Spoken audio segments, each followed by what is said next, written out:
welcome back in the shop today. Well, I'm going to show you guys how I change my tire spines out of my tires on my Can-Am Renegade. I've had these tires on here for probably 15 races. They're starting to edges start to wear on them, and they start to lose grip in the corners and on the line, and so I'm putting brand new tires on here. I run the O-Bar Ripples. A lot of guys run these. A lot of guys will run the O-Bar Piranhas. And then you also, a good tire is, a lot of people will run Bear Claw HTRs or the Dirt Commanders, which they're all excellent tires. Dirt Commanders are 8-ply.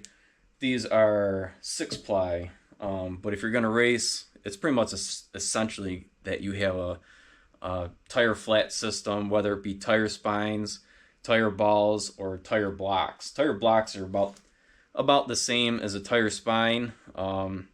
It's just cut up into sections. So, but I have tire spines. I'm gonna show you how I install these on my quad. You do have to have a couple special tools, all right, to make this easier. I really struggled the first time that I changed these, and since then, I got some tools. You know, on a 6th generation farm, you don't throw anything away. So I found stuff that made this job a lot easier, and I'm going to show you that right now. And when you're out picking or going through your garbage or garage sales, see if you can pick this stuff up if you race and you got to change tires with tire spines on it. So first thing I have that's essential is you got to have an old scissor jack. They used to put these in the cars to change your tires. You got to have this.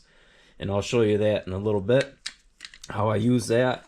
And then this is what I'm talking about on the farm here. This is pretty much essential to have to put the bead-lock back on the tire once you get the rims back in the tire. So this is just this is an old steel wagon wheel, and I'll show you how I use that. This is just a threaded rod that I have here with a nut. And then on the back side, I needed something to fit on the rim. I had this old sprocket. The threaded rod is just, it was already welded to this piece. You can just put a big washer with a nut. But so you got the threaded rod, you got this sprocket. Got Grandpa's wagon wheel here, and just a big washer to push down on it. So pretty essential to have that. And then there's one other thing you got to have to push the rim out of the tire, which is the hardest part of the whole job. One other thing you got to have is a backhoe, because you got to be able to push, or a piece of heavy equipment, a skid steer or a tractor, and you got to be able to push the rim out of the tire. If you don't have that, you're going to have a hard time changing these tire spines, or tires with tire spines in it. So let's get started.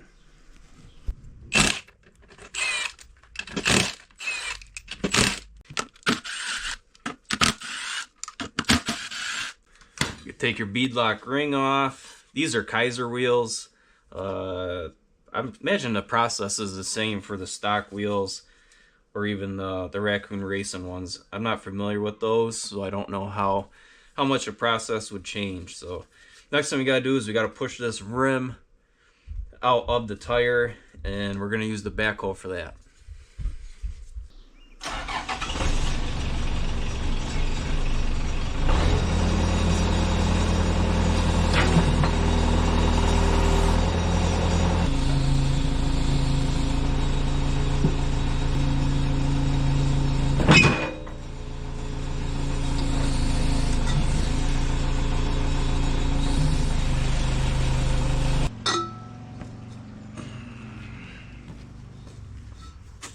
Alright, so we got to pull the rim out of the tire. I just do it by hand, use a couple crowbars. Comes right out.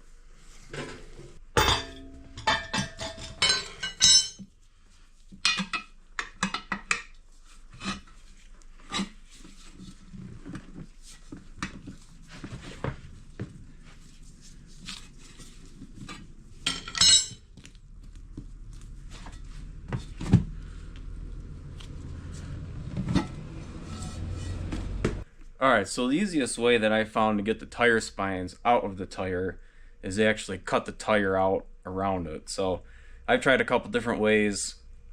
I haven't figured out how to reuse the tire. Most of the time changing these tires because they're shot anyways. I don't plan on reusing these tires. I have tire plugs and a bunch of them. So the easiest way is to get a brand new utility knife blade, put it in that, and cut the sidewall out. Cut this sidewall out here, go across the tire, and then tire spine will pop out.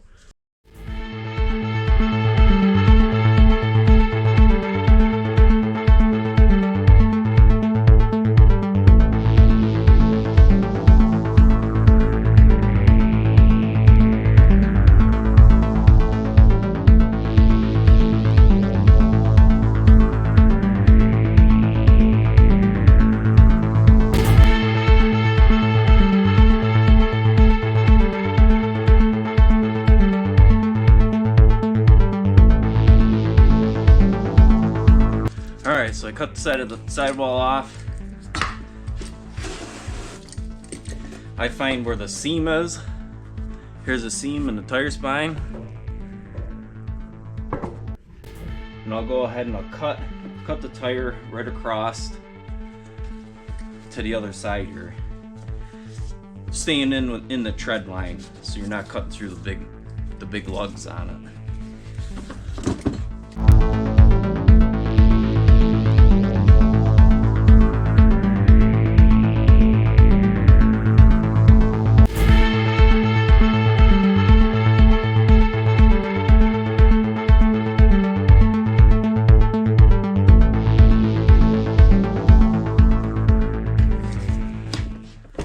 Alright, so we're all the way through. Tire's cut. You can just slide the tire spine out.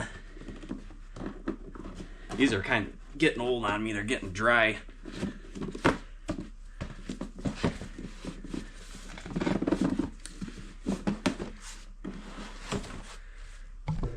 And the tire spine's out. This is your run flat system here. It's just a big thing of foam that goes in the tires.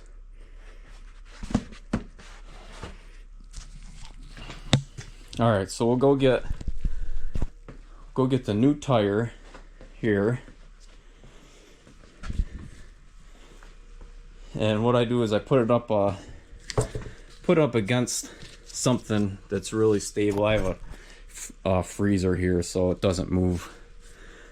But you want to put that right up against something hard there. So, and I'm sweating already. Make sure you got your dirtiest, worst clothes on, because you're gonna get full of oil when you do this. I just use, I think Tire Spine sells an oil to use on those. I just use gear oil because I have it laying around for the quad, so works just as good. But I use a lot of gear oil, have that ready, and we'll get the tire spine in here. Alright, I'm going to put gear oil on this tire spine, get it nice and slick, and then we'll slide it in there. And what you want to do is you kind of want to corkscrew it in. That's the only way you can get them in the tires, you corkscrew it in. Once you get it started, it's actually pretty easy to get in there. You got to use your knee and push it in while you're corkscrewing it with your arms. You'll see.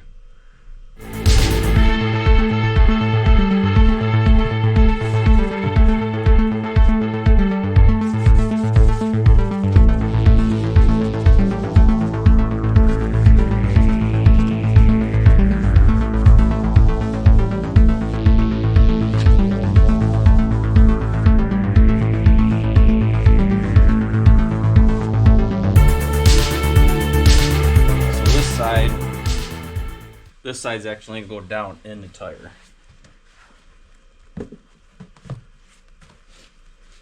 And you gotta use your knees. If you can see this, you gotta use your knees. Push it in with your hand. You gotta twist this like a corkscrew. Get that front part in there like that.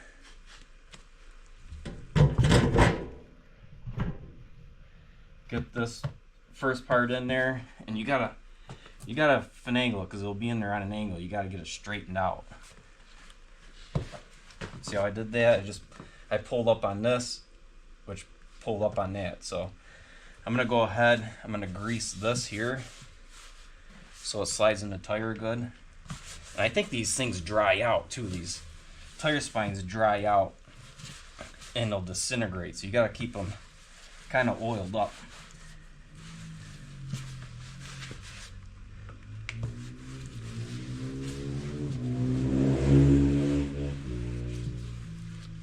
All right, so I'm gonna kind of pull with this arm, pull this towards me. I'm gonna push it my knee in. Gotta corkscrew it. So it's going in.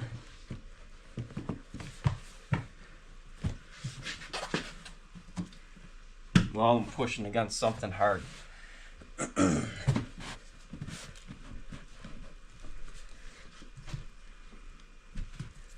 Put a little more oil on this.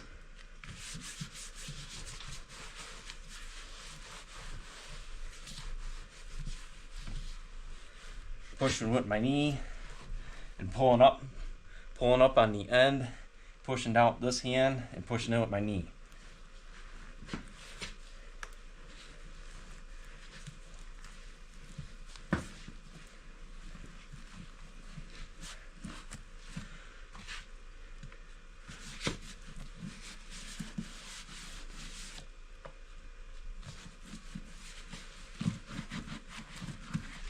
Now, once you get it in this far, you're going to want to put oil on the end.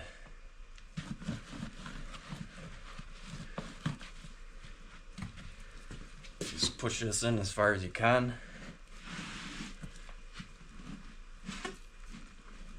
Okay. Feels good in there. All right, I'm going to clean my hands.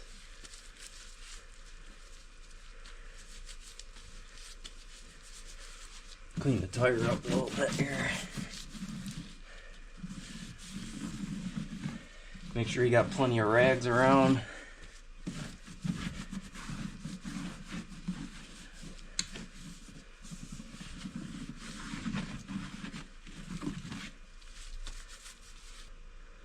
Now this is where you need to use that scissor jack, and you gotta wedge it. What you need to do is you need to push this over. You can't do it by hand.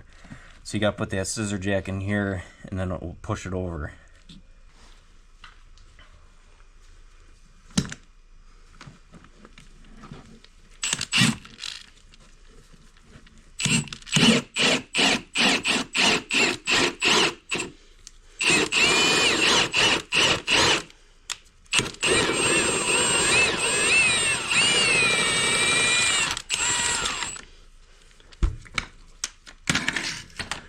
And you just need to get down in the groove there. It ain't gonna be, you can see there, it's not even.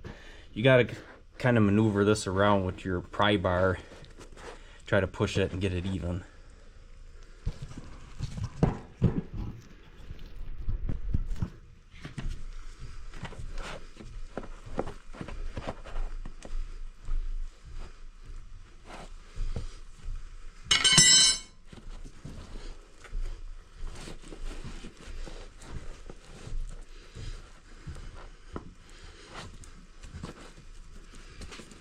Okay, tire spine's in there.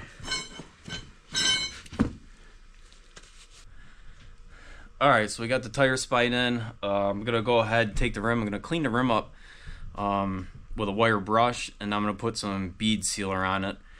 Just because my beadlock rims are so beat up, I don't want any air leaking out of it. So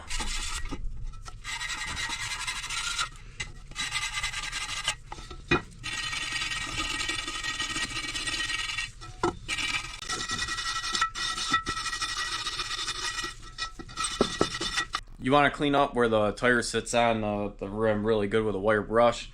Make sure that it seats real good. So that would be here, the back side of the tire would be on that part of the rim, and then the B-lock pinches the tire right here. So you want to make sure that's really clean. And what I do next is I gotta lube the tire up. the tire spine, I'll put more gear oil in here, and then we'll slide the rim in, and then I'll put some bead sealer on here, and then also on here where the beadlock ring goes.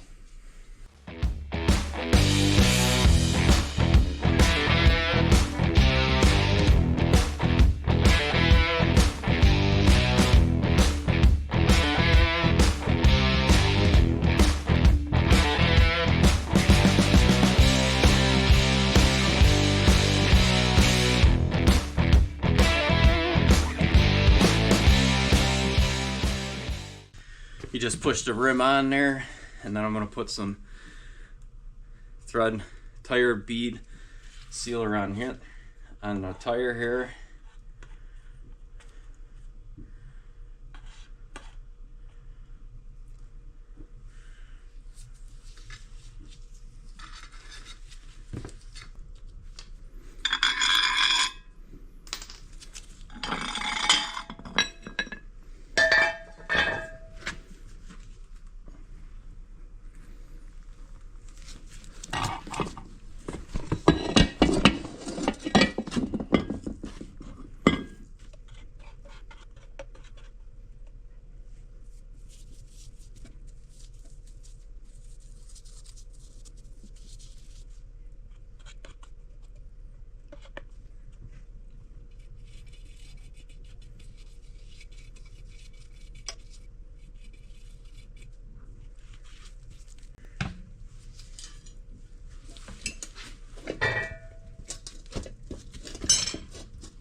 Push that rim in as far as it'll go.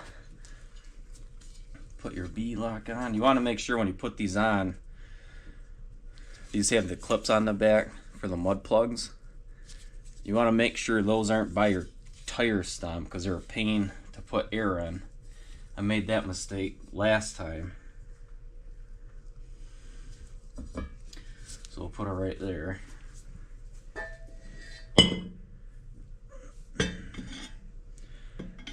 Got my 18th century wagon tire.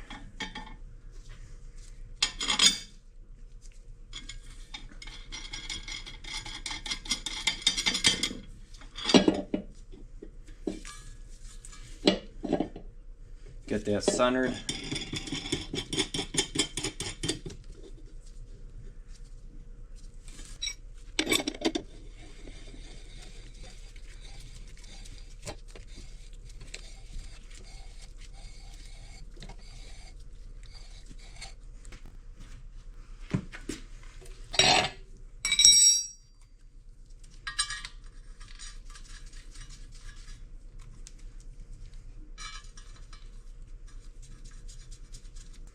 I'm just gonna snug these bolts down with this, and then I'll go through and I'll hand tighten them afterwards. But we'll tighten all these down, and then we'll put air in it. We'll set the bead, and then I'll go through and hand tighten all these.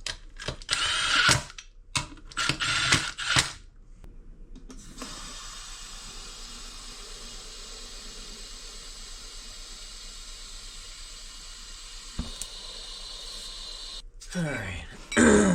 Alright, got the bead set, gotta take this back off.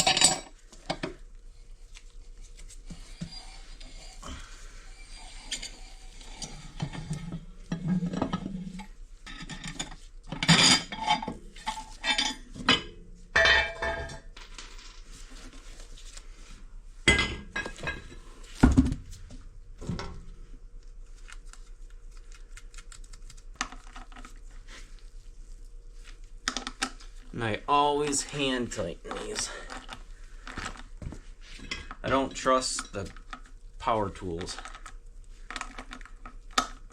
And these are only supposed to get like 8 pounds, I think.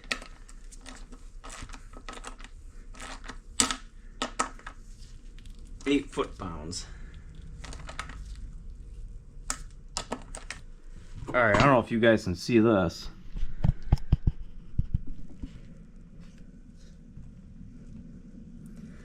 There's some air coming out. There's some bubbles right there leaking out. So I've had this happen before because these are 3-piece rims. So three pieces come together and they all have to be sealed in order for the tire to hold air. What I'm going to do is I'll pull all these nuts off here and bolts on the other side. This inner piece will come out, and then I'll put that thread sealer on that, and then I'll re-bolt that up. I'm not going to show you guys that. Alright, so that's how I change my tires with the tire spines. Three essential things you need. You gotta have one of these jacks. Just a small scissor jack. You can go to a junkyard, pick them up, look in the trunk, see if there are any in there. Grab one of those. Gotta have that. Also make yourself something up like this to squish the tire down and pull the rim up so you can get that bead lock on. This is a game changer. It's so much easier using this to get that bead lock on. And then also you got to have either a press or a heavy piece of equipment. Our skid steer, we have a small skid steer and it won't push those rims out. The backhoe pushed it out super easy. But if you don't have any of this stuff, you're in for a rude awakening. The first time I changed tires with tire spines, took me all day. It took me about 8 hours. And once I got this stuff here, the jack, this press, and using the backhoe, I can change a tire probably about in a half an hour now. It's essential to have this stuff. Don't try to attempt to change it. You're just going to get frustrated, you're going to drink a lot of beer, and you're just going to be swearing the whole time you're doing it. So definitely get this stuff. The first time I tried putting these rings on, I just tried using a long bolt and pulling it up, but trying to move the ring, beadlock ring around and align the holes was super hard. But with this, if you push on a tire on the outside, you can move that ring around where you need it. So hopefully, if you guys change your tires, hopefully this helps. If not, send them out, get them done. It's definitely a pain in the butt if you don't have this stuff. So got some other issues with the quad. I'm going to show you that right now, and gotta get that stuff done before the next race. Alright guys, this video is getting pretty long already, so I'm going to skip a bunch of stuff, but I'm going to show you. So my frame was cracked in the front where the power steering was. The frame's cracked right here again. If you watch my other video, I re-welded this and it actually cracked again. So the bracket just comes down. I made up some brackets to reinforce that. So I'm going to show you, this is what my solution was. It was cracked right here in this seam, so I welded that up, and then I cut and I made a bracket that comes up to the front here to stiffen that up. What happened? What was happening is this whole plate was flexing from the power steering unit. It was cracked on both sides, so I went and welded this brace up in here. Another issue was I was getting some slop in my pitman arm. This is a J-Parts pitman arm. There's O-rings. They actually go in here between the bushing and the pitman arm, and they were worn. So I was getting a lot of movement in there. So I went ahead and replaced those O-rings with thicker O-rings. So here's the O-rings that go into pitman arm. They go into bushing, and then inside the bushing, your steering stem would go, or your pitman arm would go through here. Also, it's the same as on the steering stems, but these O-rings will wear out. So what I do is I replace them with these new ones. You can see they're a little bit thicker, and they fit in here just a little bit better, a little more snug. There, I don't know if you can see. You can almost see the thickness difference right there, and it tightened it up a lot. So if you get wear in there, if you get a little slop in there with the J-Parts pitman arm and bushings, just replace those rubber O-rings in there. I also had the same problem with my steering shaft. My steering stem, I had a lot of play in it.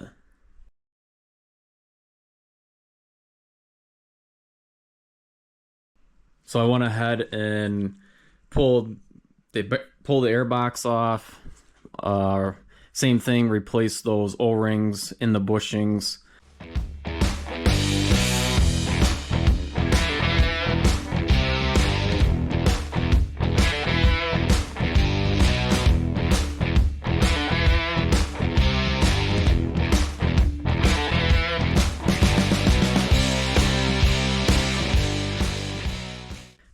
tightened up that. There's no slop in the handlebars now. And then the other thing is, so the last race there, my coolant lines blew a hole in this, like I showed in the other video, this T for the coolant line, and then ended up melting this Y that's behind it. And I think what's going on is, this is the thermostat that was in it. I think it's starting to go. I think it's starting to stick or something, because the quad shouldn't be running that hot to melt these fittings. And like I said, my check engine light was on there, which I didn't see. I'm gonna have to be more conscious of making sure to stop when more conscious to look down at my check engine light and to stop when it actually comes on. But I went ahead and ordered, this is a Billet Y from DMS. I'll put the descriptions, or I'll put the link, not link, but I'll put where I got it from down in the description. And then to replace this T, it has a hole in it. I went and bought the stainless steel.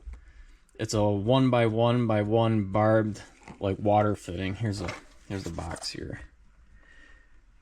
I got this from Menards supply, so I'll put that down in the description also. I had to pull this. I ordered a billet thermostat, but it was back ordered, so it's not going to be in time for this race. This is the old one. I pulled this one out of my wife's Renegade. I'm going to run it this race, and I'm going to pull it back out and then run that billet water pump, which should help quite a bit keeping the temps down on my quad. So I got to get this back together for the race on Sunday. Probably not going to get this video out before the race, but the next day after the race, I'm going to try to get this video out and then get my race video out, and we'll see how I do. Hopefully get it on the podium this week. Hopefully I don't have any problems, and looking forward to running Greek Peak. It's an awesome track, one of the best tracks of the year. So thanks for watching. Hope you learned how to, hopefully I gave you some good tips for installing the tire spines. And then if you want to get some of those billet stuff, kind of strengthen your coolant system. If you don't have your if you don't have your limp home mode turned off, you shouldn't have a problem even if you replace the stock parts with this, because your quad's going to go in a limp mode before your temperatures get way up in the danger zone really high. So thanks for watching, and we'll see you in just a little bit when I get the race video up.